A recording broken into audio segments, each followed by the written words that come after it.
வயலுக்கு போயிட்டு அங்கே உள்ள வேலையெல்லாம் செஞ்சுட்டு வீட்டுக்கு வந்தோடனையும் முதல் வேலையை அந்த செடியை போய் பார்ப்பானா, செடிக்கு தண்ணி ஊற்றுவானா, அப்புறம் அந்த செடிக்கிட்ட அப்படியே காது கொடுத்து அப்படியே கேட்பானா. அப்புறம் வந்துடுவான். என்ன பண்ணுறான் இந்த பையன்? டெய்லி போகிறான் வர்றான். இவரை என்னை வந்து டிஸ்டர்ப் பண்ணுறதுக்கு இந்த கேமரா அப்படி வந்துக்கிட்டே இருக்கு. ஆனால் நான் டிஸ்டர்ப் ஆகக்கூடாது. அதான் கவனச்சிதறல்கள் இருக்கக்கூடாது இல்லையா? அதே மாதிரி தான் நீயும் அவங்ககிட்ட உள்ளதை பார்க்கக்கூடாது. நான் சொல்கிறதே கேட்டுகிட்டே இருங்க. இப்போ என்ன பண்ணுறான்னா அது மாதிரி டெய்லி வருவானா. டெய்லி வந்து அதே மாதிரி தண்ணி ஊற்றுவானா.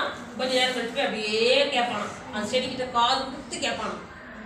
டெய்லி இப்படி பண்ணுவானா. அந்த செடியும் வளர்ந்துக்கிட்டே வந்துச்சான். வளர்ந்து பயிரெல்லாம் வந்துருச்சான்.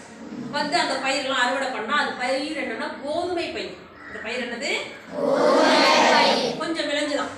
அப்போ அவன் எழுதுனானா, உன்ன மாதிரி குட்டி பையன் தான். அவன் எழுதுனானா கோதுமை பயிர் வளரும் பொழுது எந்த சத்தமும் ஒளியும் ஒளி சொல்லுவாங்களே, குண்டலி போடணும்.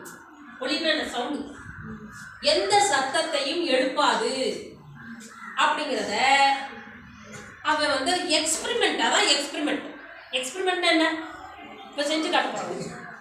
எக்ஸ்பெரிமெண்ட் ஆய்வு செய்து முடிவு கொண்டு வந்தான் சின்ன பையன். அந்த பையன் அப்போ என்னது, இந்த பயிர் 6 மாத காலம் வளர்ந்தாலும் கூட எவ்வளோ நாள் ஆனாலும் அந்த பயிர் என்ன செய்யாது, சத்தம் போடாது.